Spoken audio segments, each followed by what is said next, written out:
سلامونه وخت په خیر هیله ده روغ او جوړ به اوسئ زه غیرت بهیر یم او یو ځل بیا د جی بهیر یوټیوب چینل له لارې تاسو ته د انګلیسي ژبې د ځانګړي کورس په 12 کلاس کې حاضر شوی هیله ده تېر درسونه مو د پاملرنې وړ ګرځېدلي وي که تاسې کومه پوښتنه لرله او یا هم زموږ لپاره کوم وړاندیزونه درلودل نو تاسو کولی شئ چې په یوټیوب کې د کمنټ له لارې هم زموږ سره شریک کړئ او د واتساپ شمیرې واتساپ ګروپ له لارې هم کولی شئ خپل نظریات او مشورې زموږ سره شریک کړئ او له هغو ملګرو څخه نړۍ مننه چې زموږ د کلاسونو د لا ښه والي لپاره یې موږ ته خپلې مشورې رالیږلي ښه راځو په درس پیل کوو زموږ دا درس هم 4 برخې لري لومړۍ برخه د ګرامر دویمه برخه words یا کلمې او دریمه برخه expressions and sentences او څلورمه برخه 3 questions دي لومړی هم راځو د ګرامر برخې ته د ګرامر په تېر درس کې موږ indefinite pronouns یا ناټاکلي مبهم ضمیرونه ولوستل او په هغې سره زموږ د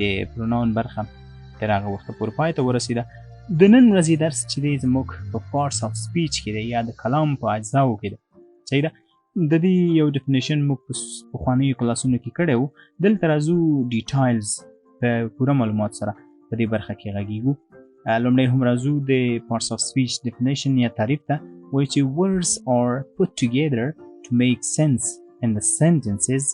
These words are classified according to the work they do in the sentences. These parts are called parts of speech. Words are put together to make sense in the sentences. These words are classified according to the work they do in the sentences. These parts are called parts of speech. صحیح ده؟ هغه کلمې چې په جملو کې د مفهوم د جوړولو لپاره یو د بل څنګ ته ایښودل کېږي او د هغو دندو له مخې چې دوی ترسره کوي په جملو کې ډلبندي کېږي دغه برخې د کلام د اجزاو په نوم یادېږي یعنې موږ چې کومې خبرې کوو دغه خبرې چې دی د مختلفو برخو څخه د مختلفو اجزاو څخه تشکیل شوي چې زموږ په خبرو کې مثلا ضمیرونه وي فعلونه وي نومونه وي صحیح ده نو دا مختلف اجزاوې دي چې مختلف کارونه ترسره کوي د دې له مخې دا زموږ د خبرو د اجزاوې چې دي دا ډلبندي کېږي صحیح ده دغه یو په بل سره نږدې ښودل کېږي یو د بل تر څنګ ایښودل کېږي تر څو یو مفهوم رامنځته کېږي که هغه په لیکلې بڼه وي او یا هم په د خبرو له لارې شفاهي ډول وي صحیح ده نو دغې ته د کلام اجزاوې وایي یا parts of speech ورته وایي په انګلیسي کې دغه parts of speech چې دی دا په 9 قسمو باندې ویشل کېږي هغه راځو اوس دلته یې ګورو چې دغو برخو څخه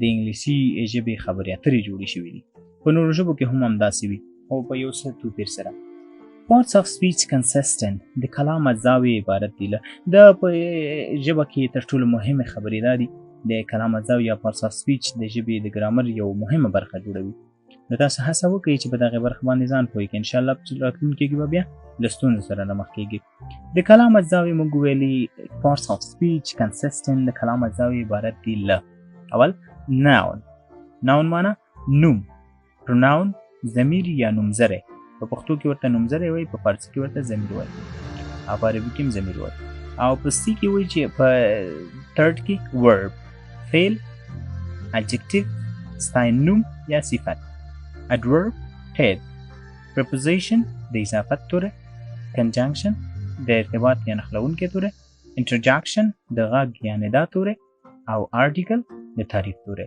نو دغه 9 برخې چې دي د ناون نه واخله تر article پورې دغه سره یو ځای کېږي او موږ ته خبرې اترې جوړوي صحیح ده څه شی جوړوي د کلام برخې جوړوي د خبرو اترو برخې جوړوي که هغه په لیکلې بڼه وي او که په شفاهي بڼه یعنې د خبرو له لارې وي صحیح ده نو دغه برخې ډېرې اړینې دي ښه نو له دې څخه وروسته راځو دغه هر یوه برخه لولو او په دې باندې ځان پوهوو لومړی هم راځو ناون ته او لولو چې ناون څه شی دی د کلام یوه برخه چې ده ناون دی نوم دی نو نوم څه شی دی دا اوس دلته لولو First, noun. Noun is a word which is used as the name of a person, place, or thing.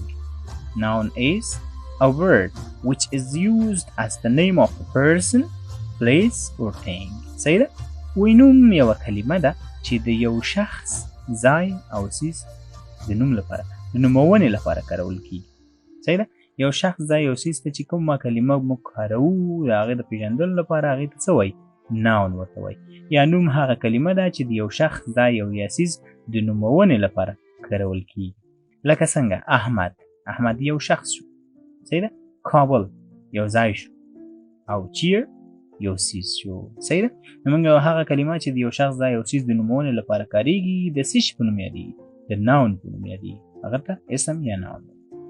ښه، د ګرامر برخه مو همدلته پای ته رسیږي. راځو ورپسې د کلمو یا ورډز برخه ته. په دغه برخه کې 5 لغتونه د تیر په څیر هغه لغتونه چې په ورځنیو خبرو اترو کې ډېر کاریږي هغه راوړو. تاسې هڅه وکړئ چې دغه لغتونه په جملو کې استعمال کړئ تر څو په سمه توګه مو زده شي.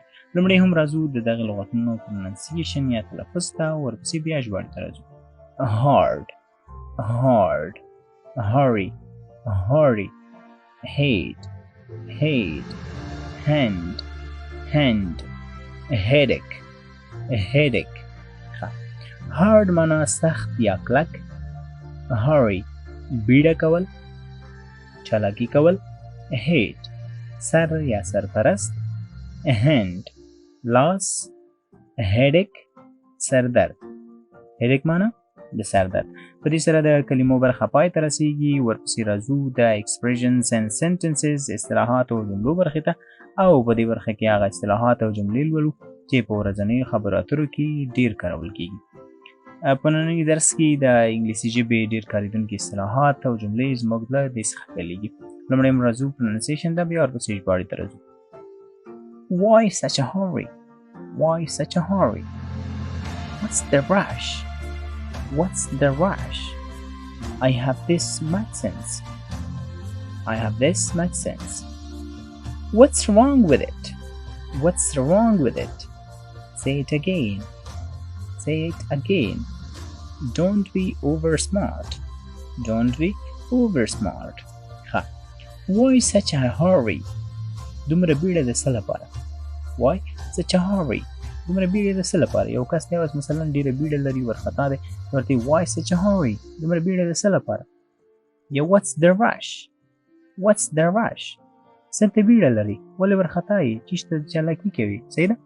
نمبر 3 کې وایي چې I have this much sense زه خو دومره عقل لرم، یعنی دومره پوهه لرم. what's wrong with it دې کې څه شی، څه ستونزه ده یا دا څه مشکل لري؟ یو شی دی مثلا کار نه کوي، ته ورته چې what's wrong with it دې کې څه ستونزه ده. نمبر 5 کې وایي چې say it again دا بیا ووایه. نمبر 6 کې وایي don't be over smart ډېره چالاکي مه کوه. صحیح ده؟